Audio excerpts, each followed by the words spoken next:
How do you pronounce it, Mr. Baasch? Mr. Baasch. Baasch? Okay. Thank you, sir. You're up. Thank you, Your Honor, and may it please the Court. The founders intended the militia to be a check against federal overreach. This case presents the question to what extent the federal government can undermine that check. Defendants here say that they have power to punish non-federalized militia for failure to follow federal rules. Nothing in the Constitution gives them that power. I'd like to spend most of my time discussing three buckets of authorities, each showing that the Constitution prevents the federal government from punishing non-federalized militia. That's the Constitution's text, original intent, and historical practice. I think with that bigger constitutional issue settled, the rest of this case is rather easy. I'd like to spend the remainder of my time then addressing why each of defendants' specific punishments here are all indeed unconstitutional. Of course, I'm happy to address our arbitrary and capricious arguments. Starting with the broader constitutional issue.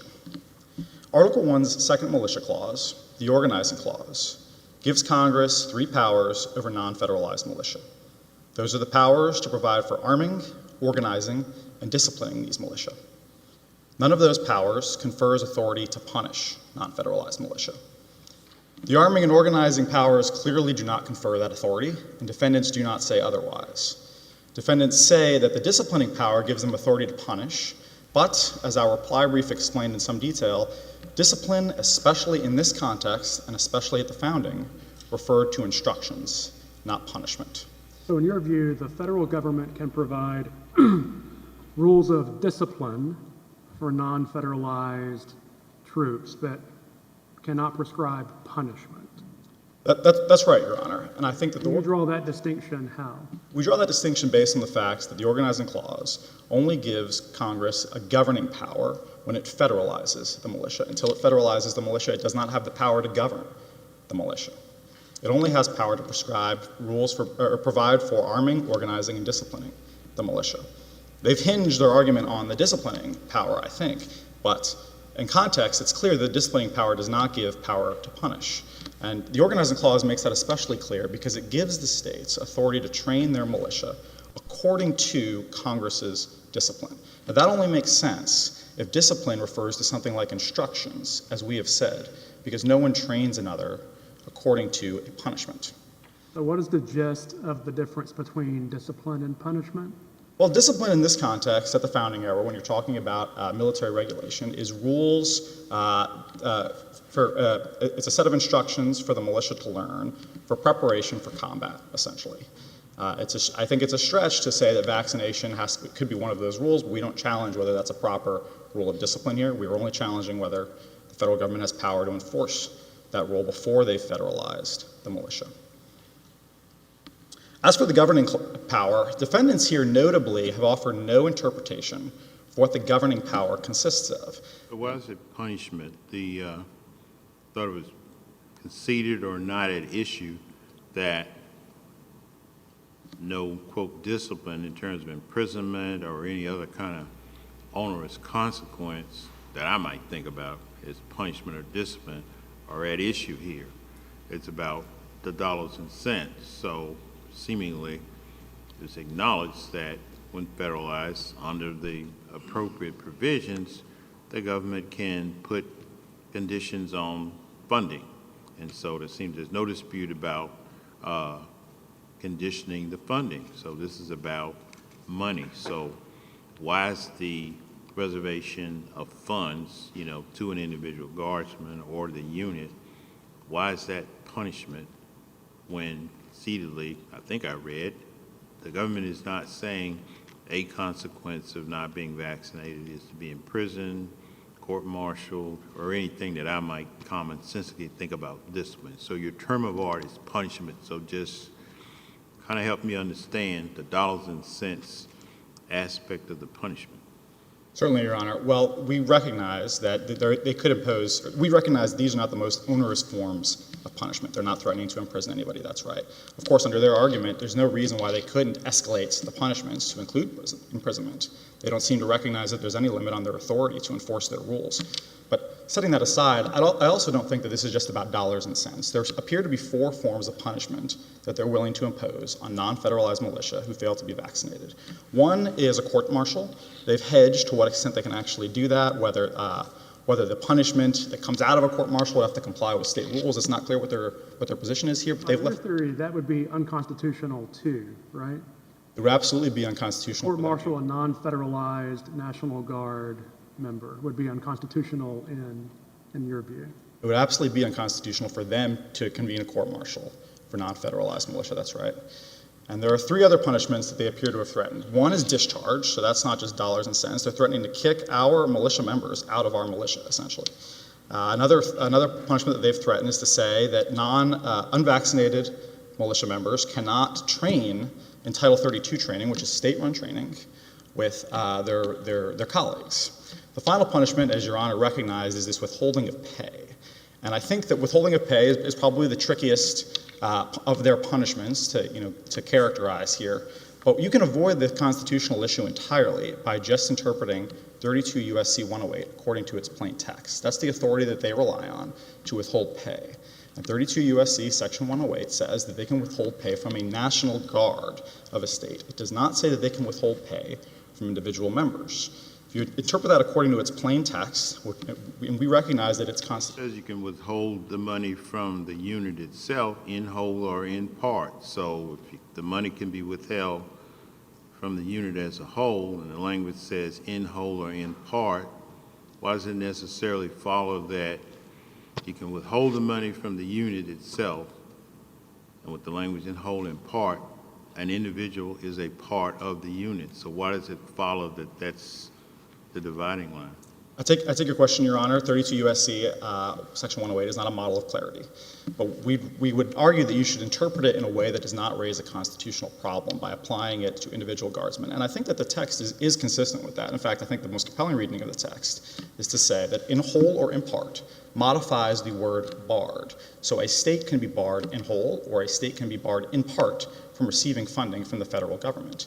So in whole or in part really is just referring to a quantum of money that the federal government gives to the states. And there are multiple streams of money that flow from the federal government when it comes to regulating the National Guard. They issue paychecks to individual guardsmen, but they also give the states money for various purposes. And If the unit as a whole did not fulfill conditions required to be, the National Guard as such, and the government says, fine, if you don't want to do it, you don't have to, but we don't fund it. That's punishment of the unit. I mean, Texas is still free to, have its own guard, et cetera, just you don't get the money. Yeah, I take your point, Your Honor. I think I've got two responses. The first is that in this situation where the state is not honoring the federal government's rules of discipline, the federal government has a remedy. It has multiple remedies, in fact, but at least one of those remedies is to say, well, we're going to withhold funding that we give to you, the state, and then the state can determine where the chips will fall. The state can determine for itself whether it's going to coerce its members to be vaccinated, or the state can just eat the cost of the dollars it loses from the federal government. But the second point here is that although we do characterize everything that the defendants have done as a punishment, the real relevant term here is governing. The organizing clause doesn't refer to punishment. It doesn't refer to quote-unquote consequences like my friends on the other side have said. It refers to a power of governing. And whether we're talking about punishment, consequences, anything that the federal government's doing to coerce the militia, to bend to the federal government's will, is prohibited unless they're exercising the governing power. And they can't exercise that power here because they have not federalized. How does DOD normally carry out immunization requirements for non-federalized Guard members? And what's different about the COVID vaccine? Yeah, that's a great question, Your Honor. I think, for the lion's share of the vaccination requirements, it's just, it's one and done. You get it before you enter the National Guard. The states have not objected to that requirement, and so I don't think that this dispute arises in those circumstances. The flu vaccine perhaps is an exception where you're getting immunized every year. But our understanding is that, and our experience, is that the federal government does not go out of its way to enforce the flu vaccination requirement. In fact, it's common for National Guard units to never achieve 100% immunization for flu. So this is a unique circumstance. This is really unprecedented. I think this goes a little bit to our arbitrary and capricious argument where, come back to another term. I know you like punishment, but let's come back to readiness. You know, the government has, the military has a responsibility to determine readiness, et cetera. I mean, a long time ago, you know, I was a soldier. Veterans Day will be Friday, and I got a whole bunch of inoculations that I sure would have preferred not to have had, but, you know, they say in order to be, you know, fit and readiness for what's needed, roll up your arm. Which one do you want, the left arm or the right arm? Neither is what I said, but I'm not being facetious or light with you. I'm trying to just troll the notion of, quote, readiness and fitness. And in the scheme of, you know, the military, you know, they're just these things to be done, and so you get 25 different inoculations. That's not lost on me that the whole COVID piece from a philosophical standpoint is a different deal, but just the readiness, it didn't seem that in what I read, there's a contest that ELD has the power, authority, et cetera, to determine, quote, readiness of the unit itself and to attach certain prescriptions on that. So if that's a given, I'm just still back to why is that true as to a whole unit?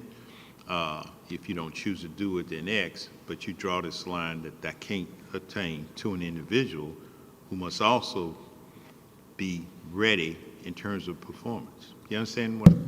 I think I do, Your Honor. I think I've got two responses here. This really goes to the question of what are their remedies if the state does not want to be ready to their expectations. And I have two responses here. The first is that Your Honor mentioned the Army, but this is. I know it's different, and perhaps I shouldn't have thrown that out there. I know, you know, that's, you know, active duty, but I was only trying to get into this notion of this multiple of inoculations as part of the readiness component is really my only. Certainly, Your Honor. So this is the defendants have characterized this as a readiness requirement.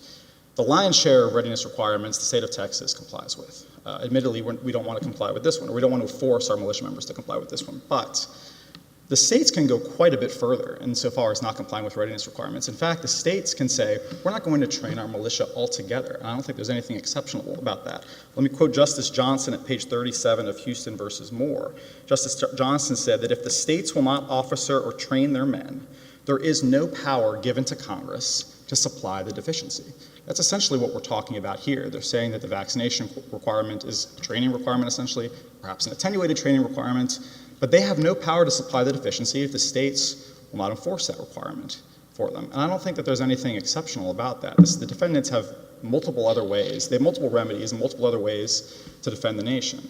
They can, for one, as purpose recognizes, they have broad power to federalize the National Guard. We don't contest that. They haven't done that here. They don't want to take the political hit that's associated with federalizing the National Guard and imposing a vaccine requirement then.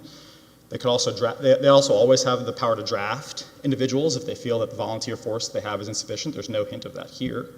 And we recognize that the defendants have remedies, such as under 32 U.S.C. Section 108, if the states will not do what the federal government says. And we would just ask Your Honors to limit them to the remedy that's there. They can withhold funding from the state itself. They can't punish individual guardsmen. Mr. Baasch, I'm sorry. No, go ahead. Can I ask you a question about the spending argument? In particular, the two answers you gave to Judge Willett a little earlier. If the Department of Defense said the state of Texas's unfederalized militia has a 70% vaccination compliance rate, and so 30% of the unfederalized guard is unvaccinated, so we're going to dock the state 30% of its federal funds. Is that a permissible use of 108, or is that an impermissible governing of the unfederalized militia? We recognize that they can withhold funding from the state, and so if they're unsatisfied with how the state is complying with their rules of discipline, they can withhold money in part, as Your Honor suggests, from the state. We recognize that Section 108 gives them authority to withhold money in full. They might choose the in part route as a less coercive measure, but we do recognize they can withhold funds from the state itself. And is the withholding of funds the one and only method by which the federal government can constitutionally enforce a vaccine mandate on non-federalized guard members? I'm sorry, did Your Honor ask if it's the only constitutional mechanism? It's certainly the only statutory mechanism that we would recognize as constitutional here. You can imagine many other hypotheticals, I think. I mean, this also gets away a little bit from the fact that it would be very easy for the defendants to get their way here. The defendants, all that they have to do is federalize the militia and then say, well, now that you're federalized, we have the governing power, it's time to get vaccinated. The Perpich case recognized that they have very broad authority to federalize. So I think that they could withhold funds, they could take another route by federalizing. There's a range of options that may be constitutional that simply aren't presented here. But it's not hard for the defendants to get their way. They don't want to take the political hit that's associated with getting their way. What is the limit on federalizing? So Article 1, Section 8, Clause 15 recognizes 3 specific circumstances where federalization is appropriate. The Perpich case also recognized that the federal government has broad authority to federalize the National Guards because they've signed up to be reservists. And Perpich left it a little unclear whether the federal government has infinite power to federalize the reservists, National Guardsmen who are reservists, or whether there are some limits. I would direct Your Honor to footnote 24 of the Perpich case, which seemed to leave open that there might be limits if the federal government were federalizing for if the National Guard's federalization impaired the state's ability to respond to emergencies or to train its militia. I recognize that I'm out of time. I think that was the conclusion of my question. No, you're good. Complete your response. I would just direct Your Honors to footnote 24 of the Perpich case for whether there are any limits on the federalization power. I recognize that I'm out of time. So you would say, okay, if you want to vaccinate, federalize them. And so I could easily see in some other circumstance the argument being that's overreach, as opposed to respecting the dignity of the state's National Guard and the independence of the National Guard and the individual member who in many cases has a civilian job and family and, all the things that go with that in addition to his or her service to the state, et cetera. So by not being federalized, it would seem the government is recognizing the dignity and integrity of the separate scheme that the state has as opposed to federalizing you, so now you can't do your daily job. You've got to sit over here and do this and pulling people away from their families and all of that. But you would say it's an all or nothing proposition. We do, Your Honor. We don't see this as them respecting the state's dignity. We see them as asking Governor Abbott to be their hatchet man, essentially, and to take the political hit that they're not willing to take themselves. They have broad power to federalize. If they really think the vaccination requirement is important, then they can exercise that power within limits. Okay. All right. Thank you. Thank you, Your Honor. Question? You certainly have reserved your rebuttal rights. Thank you. Thank you, sir. Ms. Clark?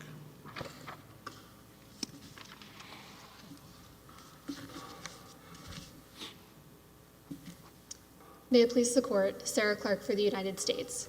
Members of the National Guard are members of the Federal Military Reserves, and as such, they must be ready for federal active duty at all times. The plaintiff's challenge ignores the detailed century-old statutory scheme that Congress has established to govern the National Guard, and it also ignores that the military has long required the National Guard to meet these kinds of readiness requirements. Plaintiff's challenge would require the federal government to keep paying National Guardsmen even while they refuse to comply with readiness requirements. The Constitution doesn't require that result. So I'll start with the core of plaintiff's challenge, which is this supposed prohibition on punishment in the second militia clause. So that theory has no basis in the text of the Constitution, right? The second militia clause doesn't speak at all about punishment, and plaintiffs' attempts to graft that requirement into the clause. For my ears at least, slow down a little bit. Yes, Your Honor. I hear you, but you're Yes. talking a little bit fast, so you just slow down. No problem.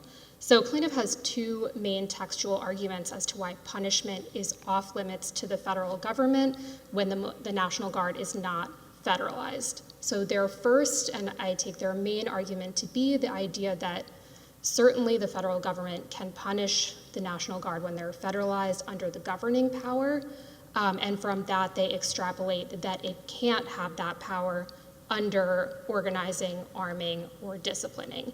But I don't think that makes sense, right? Because the federal government, when it's governing the militia, when it's in federal service, certainly still has the power to arm and to discipline the National Guard. So the idea that these two buckets have to be mutually exclusive, I don't think follows, and I don't think it would make any sense if that were the system that was envisioned. I'm not sure I followed that at all, because the way I read it is that the federal government always has the power to organize, arm, and discipline the militia, right? That's just a general grant in Article 1, Section 8, so that is clear. And then they have this more limited power to govern only in federalized service, but so that you can't do the converse, right? The first is a general power that they've always got, and the second is a limited power for federal service. We agree. So we're not suggesting that the federal government can govern the National Guard when it's not in federal service. But what I'm pointing out is that plaintiff bases their punishment theory on the idea that governing has no overlap with any of the other powers, whereas I think governing is broader than, but overlaps with the kinds of powers envisioned under, for example, disciplining or arming. I didn't understand that. So my principal question for you is, what do you think the difference is between disciplining and governing? And it would be quite a hash of this text to say that governing is broader, right? Because governing has to be narrower, doesn't it? Because the governing is limited to a specific circumstance, namely when the President of the United States calls the Guard into national service. I understand what you're saying. So the governing power is narrower in the sense that it only applies in a specific set of circumstances, but it's broader in that when the federal government is governing the National Guard, it has more powers over the National Guard than it would otherwise, because before the National Guard is federalized, the state and the federal government have concurrent power over the National Guard. They're both involved in running it, for lack of a better word, but when the National Guard has been federalized and when it's being governed by the federal government, then they're in the exclusive control of the federal government. So it's a question of shared power versus exclusive power. So in that sense, the governing power is broader. Can I try to get at it this way? You would agree, I assume, with Mr. Baasch, that the federal government and the President of the United States has zero power to govern the unfederalized Guard, right? I agree. I think I disagree with plaintiff about what the ramifications of that sentence are. Right, but you would agree that whatever the content is of governing, there's no governing power when the Guard is not federalized. Yes, again, with the caveat that there may be things that fall under both the governing power and the disciplining power, and those powers are not taken away from the federal government over the non-federalized militia just because they're powers that the federal government has when it's governing the federalized militia. So how are we supposed to give content to governing versus disciplining if you agree with your friend on the other side that they are distinct? Well, again, governing is, I guess, broader to use my term. It tells the states, the National Guard, that they're exclusively within federal control. So it's not superfluous, as I think plaintiff has suggested, because it expands or sort of delineates a broader bucket of powers. I think plaintiff also suggests that, well, that would make it superfluous with the Commander-in-Chief clause, and that's not right, because the second militia clause deals with Congress's power over the militia, and the Commander-in-Chief clause deals with the President's power. So I just wanted to note that that sort of superfluous argument doesn't work. While we're on the topic of the Commander-in-Chief clause, is the United States government's view that the Texas Constitution's provision that makes the governor of the state of Texas the Commander-in-Chief of the unfederalized militia unconstitutional? Or preempted by federal statute, otherwise unlawful? We haven't taken that position here. I think what has been understood up until sort of this readiness requirement, including in Texas law, is that the federal government sets requirements and qualifications for the National Guard, whether or not they're in actual federal service. So it's setting requirements for the non-federalized National Guard, and Texas law, as we pointed out, expressly recognizes that in their statutes and says, to be eligible for appointment, for example, you need to be qualified under U.S. law and regulations. So what would be an example of something that Governor Abbott could lawfully do as the Commander-in-Chief of the unfederalized Guard, pursuant to that constitutional power? He could order them to state active duty, for example, as he's done with Operation Lone Star, I think plaintiffs have pointed out. So he can tell his, non-federalized National Guardsmen, go do this duty, do this training. When that's happening, he's responsible for paying them. The middle bucket, which is I think the one that is most at issue here, is when National Guardsmen are serving under Title 32. That's when they're doing federal training that's paid for by the federal government, that's purpose is to ready National Guardsmen for federal service. So it's that training that unvaccinated National Guardsmen cannot participate in because they're not ready. As a result, they can't get paid for it. And sort of the down the line outcome would be their federal recognition would be withdrawn and they would be discharged. So that's the sort of chain of consequences. That's all within the universe of the federal Title 32 training. So I think plaintiff tries to sort of blur the lines a little bit by referring to this as the militia and sort of suggesting that we're controlling their militiamen. But it's important to keep in mind that the National Guard is a subset of the militia. It's the organized militia that's funded by the federal government that's preparing for federal service. And so a lot of plaintiffs' arguments just fall apart once you understand that this requirement is not for sort of militia writ large or the militia even as the sort of founding generation would have thought of it, because at the time there was no hybrid institution. But there was also no standing army. So I'm not sure, I'm having a hard time understanding this argument. So I want to make sure I get what you're saying. So the way I understand the United States' position is that we just ignore the founding era history that says the people of the United States at the time of the ratification of Article 1, Section 8 were deeply concerned with the federal government controlling unfederalized militia because there was no National Guard at the time. But you also say that Article 1, Section 8, Clauses 15 and 16 apply to the National Guard. So I'm a little bit confused as to exactly how you're getting at that. So it's not that the history needs to be ignored or is irrelevant. So I think what we can say, looking back at the debates, for example, is that some men at the founding were concerned that the militia would be subject to martial law in peacetime, and then, of course, they were concerned that that would be used as a tool to sort of lead to consent to a standing army. But the concerns that they raised really just don't translate to individuals who have voluntarily joined the federal military reserves as the National Guard has. So it's not that, we need to ignore the history, but there's a limit to how much it can tell us given the policy choice that Congress made a century ago to create a dual enlistment National Guard system whereby a subset of the militia will also join the federal military and be subject to qualifications, requirements, training, so that they can more easily integrate into federal active duty when needed.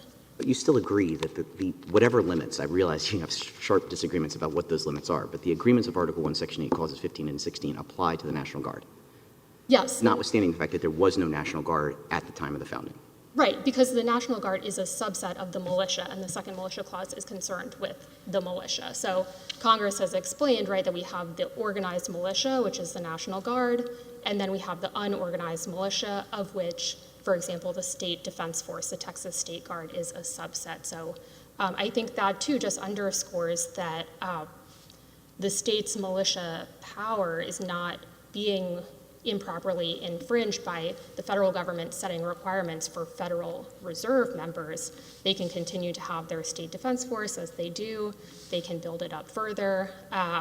So the idea that the sort of militia as a whole is being attacked or even affected by this requirement is just not the case. So I don't mean to put words in your mouth, so tell me that I'm being unfair in this question.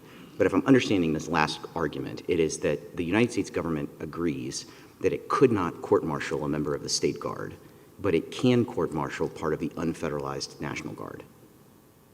If I'm understanding you correctly, yes, I think I agree. So the non-federalized National Guard, those are the people that it has authority to court-martial under 32 U.S.C. 326 and 327, not the Texas State Guard, the State Defense Force. And it also can't call up the State Defense Force into the armed forces, full stop. Congress has prescribed that those people are off limits. Let me make sure I understand. So it's the view of the United States that if a non-federalized Guard member refuses to be vaccinated, he or she could be court-martialed.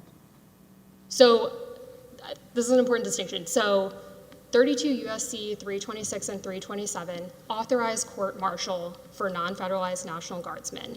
Here, in the context of the COVID vaccine, that consequence is just not on the table for a number of reasons. I mean, one, the federal government has never suggested that it had any intention of doing that. It never has court-martialed any service member, including an active duty, for declining the COVID vaccine. And those statutes also say that any punishment that arises out of such a court-martial will be prescribed by state law. So in this context, I think, that only underscores that there is no chance that a Texas National Guardsman will be punished via court-martial while they're in non-federal. You say no chance, but not because, in your view, you lack the authority. Right, it's not a question of lack of statutory authority, it's just a question of, And the same, for that matter, beyond court-martialing, the same for imprisonment, that if a non-federalized Guard member refuses to be vaccinated, it's the view of the United States, whether it's on the table or not, it's the view as a legal interpretation matter, that person could be imprisoned.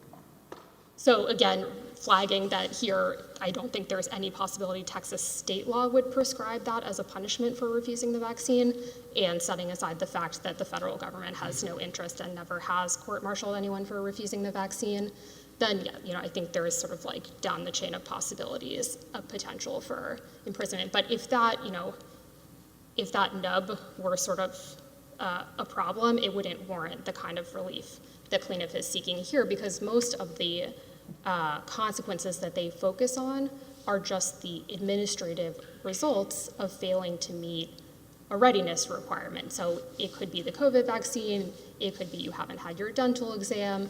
When you show up to federal training, you need to be ready and to satisfy the federal readiness requirements that the government has set, and there's nothing punitive about those consequences. So even if this court were to sort of agree with plaintiff that punishment is off limits in some sense, those administrative results from declining the vaccine wouldn't fall under that. So is the only punishment that the United States seeks to impose monetary? I don't think that's exactly right, because so that certainly is the most immediate consequence, right? If you're not participating in training, you're not going to get paid for that training. But National Guardsmen do have to meet federal qualifications to maintain their federal recognition. And if you are not federally recognized, then you can't continue on in service in the National Guard and sort of be subject to being called up. So discharge?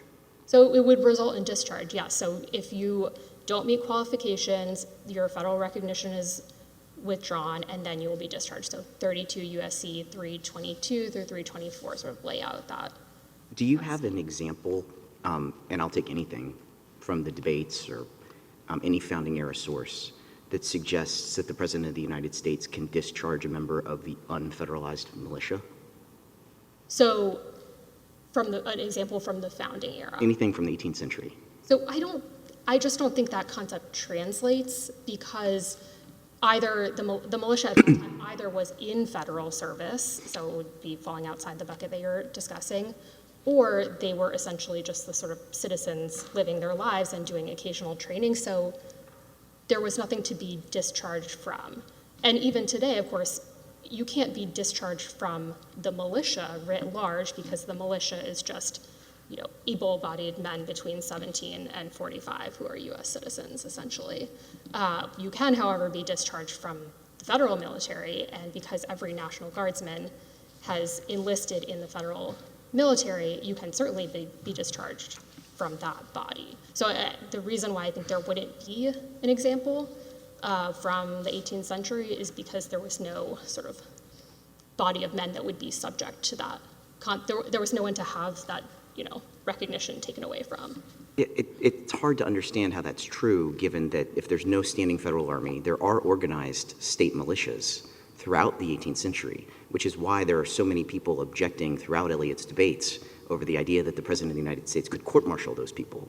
So I think the distinction is that there was no hybrid middle institution or activity that would be akin to Title 32 training. And that's why I come back to the thing I'm really hung up on, because you say, well, look, there's this hybrid thing didn't exist at the founding, yet we, the United States, agree that the limits on this hybrid thing come from Article 1, Section 8, Clauses 15 and 16.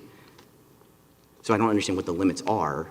I would think that the corollary of there was no hybrid is that the militia described by Article 1, Section 8, Clauses 15 and 16 just doesn't apply. Now that would make some sort of theoretical coherence to me. So I don't think that's right, Your Honor. So the militia clause continues to apply, but when we're talking about the specific subset of the militia, this kind of specially defined group of men, not every concern or sort of circumstances that might have applied to the militia writ large will necessarily apply to that group. So I'm not suggesting that the second militia clause doesn't apply to the National Guard, but some of the sort of concerns that plaintiff flags don't translate, and some of the scenarios, for lack of a better word, just wouldn't exist at the founding. That doesn't mean that sort of the clause has no relevance. It just has to be understood in context of the policy choice that Congress made a century ago that the Supreme Court blessed in perpetuity. It said Congress has used this power in different ways. Its current choice is just as acceptable as the 1792 choice. You know, both are options, both are ways that Congress could exercise its power. There doesn't need to have been a sort of consistent form that a subset or all of the militia has taken. I just want to make sure. I think one other point I wanted to be sure to point out, plaintiff says the solution is easy, just federalize people who won't get vaccinated in the National Guard, and then you can make them get vaccinated, and then there's no problem. So I think in their brief it took the form a little more of a wait to see if you need them, and then if you need them, vaccinate them then, and that argument doesn't work for the reasons we explained in our brief. A slightly different flavor, I think, was surfaced today, which is just federalize them now, make them get vaccinated, and then problem solved. You don't need to wait. That's not a practical solution. For one, 10 USC 12301 governs the way that the reserve components can be activated or federalized. And it says that if you're going to be called up, you need to be called up by unit, essentially, unless there are certain special circumstances that have met. So that's just one example why sort of just call them up solution doesn't work here. I think that, that fits most into the arbitrary and capricious segment, but I just wanted to be clear that it's not a sort of easy on-off switch like that. And taking that approach would also be inconsistent with the general, I see my time has expired. May I briefly conclude this? You can finish your thought. Okay, great. So I just wanted to say that would be inconsistent with the way that the National Guard and the states have understood readiness requirements to operate. So not only would it be impractical, it would also be quite novel. If the court has no further questions, then we ask this court affirm. All right, thank you. Ms. Baasch, you've reserved your rebuttal.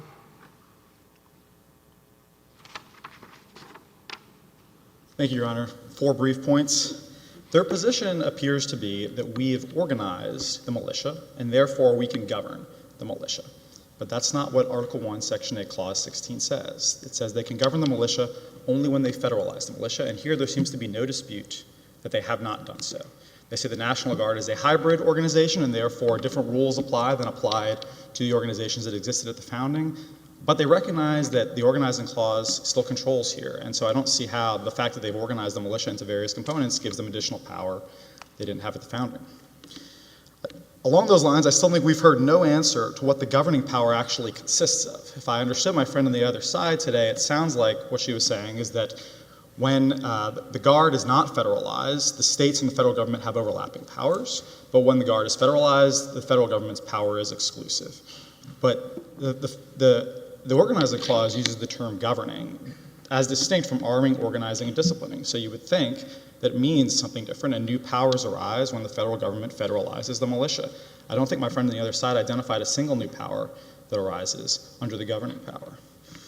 My third point is that there appear to be no limits to my friend on the other side's position. My friend on the other side said that they have the constitutional authority to courts-martial non-federalized militia for failing to follow federal rules. So it's not hard to see how a different administration might impose a truly onerous requirement backed up by truly onerous punishment. It's not clear what constitutional limits, according to their argument, there are in such a circumstance. You could imagine, for example, that a different administration might say that a rule of discipline is that the unfederalized militia have to practice dueling with live ammo. I mean, that's hypothetical and that's theoretical. Is that what it's about, the real facts that are on the ground, or what might be hypothesized in some other unknown circumstance? I mean, I get your point, but I mean, we can take it out into infinity.